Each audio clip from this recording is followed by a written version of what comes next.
1943 in Leakston. My name is Mary Hayes. I was born in 1940 and I was born in near Killaloo, County Clare. My name is Patricia Maher. I was born in Dublin, 1938. My name is Annette Cannar. Used to be Annette Cribben. I was born in 1948 in Aher. My parents were farmers, and at that time a lot of people moved from land in Clare, Galway, Leitrim, poor land, to the rich lands of County Meath. I live where Intel is now. I don't own Intel though, unfortunately. And the road along there was the main road from Dublin to Galway. And we used to play skipping on the rope and hopscotch on the road because it was so quiet. I was in school till I was 14, and in them days you didn't go any further. I grew up in Aher until I was 19. I left and went to America for a year. And that year ended up being 51 years. Somebody got me a job in an office in Dublin, and that's where I spent most of my time till I was 21, you know. Then I got married and had 6 children, and that's me. And the box iron was great for the people those times. It would have been really high up, because when you were going to do your ironing, you put the iron into the fire to heat it. But of course it could get dirty as well. So this great new invention came along, and they made the hollow iron, and they put in, well, you would have a tongs, and you would take this out. That you would put into the fire. And you could have 2 of those, and you'd have the hot one in there, of course, and when that cooled down, then this would be left in the fire. And the beauty of it was, it wouldn't be dirty. The old iron predated this one would have been just one solid piece, and it was quite likely that you could stain the clothes. So, because they used to rub it on a sod of turf, my mother would have had a sod, and you would rub the iron on the sod to get the bottom cleaned. I've always been interested in sewing. When I was about 13, I was visiting a cousin, and she was going to an auction, and I went to the auction with her. And I didn't have a lot of money, but I bid for a sewing machine. I bought the sewing machine, and my mother and father nearly had a stroke.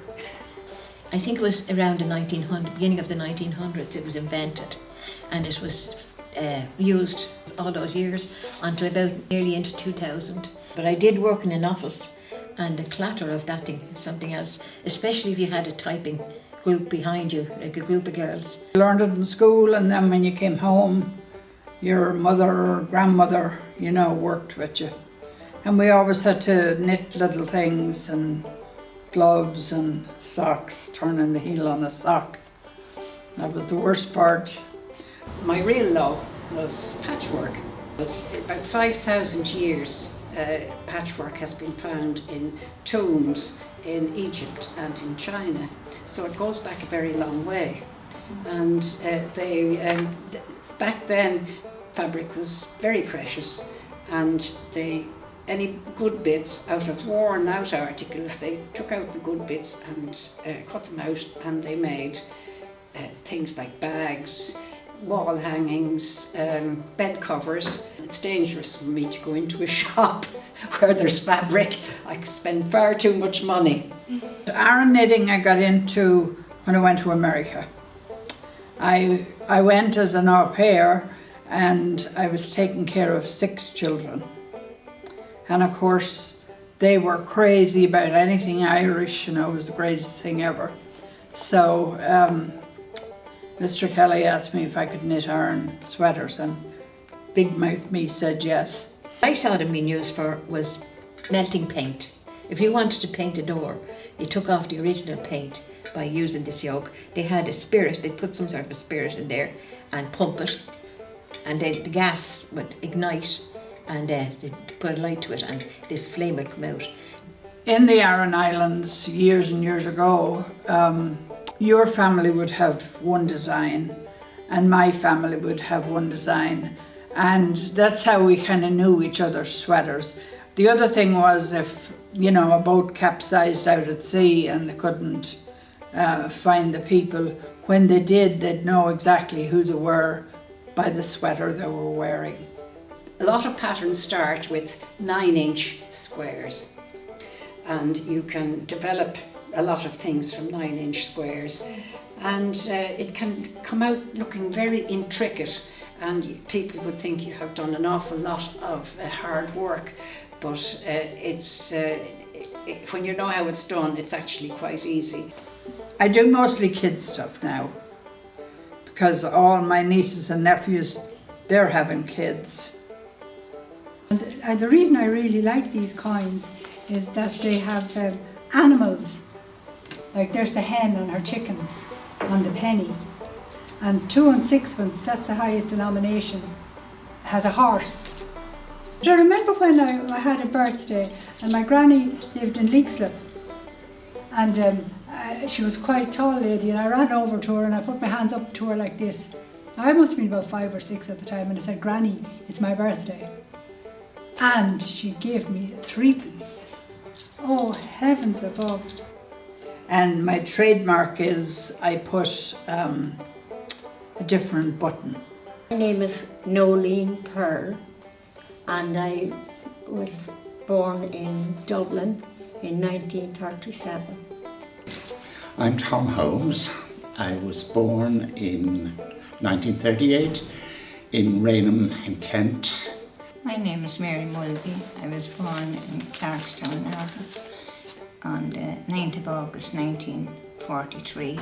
My auntie lived here in the village. She wasn't well, and I was an only daughter and 2 brothers. One's died, and she wrote to my mother to know if I could come down and look after her. So I did, and I've been in Summerhill ever since. They married in 1937, I was born in 38, and in 1939 World War II broke out. My dad got his call-up papers and he had to make a quick decision whether he went in the British Army or returned to Ireland, and Ireland was the decision. The memory I have of this was when I used to come down to a farm that were relations of ours, and the pot would be hanging on an open fire. This would be prepared in the morning time. A big chunk of bacon or ham would be put in, and then the big bucket of potatoes would come in from the garden, and the cabbage, and because the men were all tired and hungry after working with horses up and down fields for days, you know, and they wanted a good big dinner, and that's what they get. My big interest through my whole life has been in the arts. I've got so many collections, and asked many times, are you a hoarder or a collector? And well, either will do. The first job I was in Dublin was in the shop, and I was only 14, and the boss went off one day and he said, I'm going off, I'll be only an hour. He said, we never said if the phone rings, answer it, and I never had a phone in my hand in my life. So next thing the phone rang in and I picked it up, and I didn't know which part to put to me. Didn't know which part to put to my mouth, you know. I was fascinated by the cinemas, and I was determined to find every one of the suburban cinemas. The local for where my aunt lived was the Phoenix, and absolutely mad and wild. It was 4pence for a matinee on Sunday for children, and 8pence for grown-ups. And oh yeah, that was quite something. And years ago, people would bring to the shed for the sick cow or something, you know. And but I can remember the wick and going to the cock to buy wicks when, you know, the wick had run out, but you wouldn't have a spare one, you know. The pocket watch, as far as I know, goes back to the 16th century. And it's been an essential part of the gentleman's wardrobe.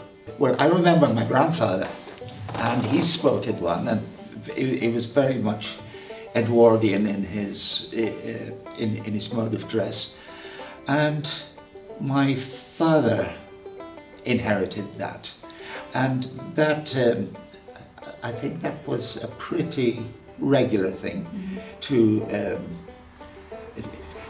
treat the pocket watch as an heirloom. I do remember my grandfather's. He was very proud of that. I remember Dad. Well, where do I put it? He was very casual by comparison. You know, when I look back and I think about it, like, there were idyllic days in some ways, but not so idyllic in other ways. Well, I mean, you didn't replace things the way like you do now. Money wasn't as available years ago, you know, by any means. You know, things had to last and had to be used, reused and mended and reused, you know.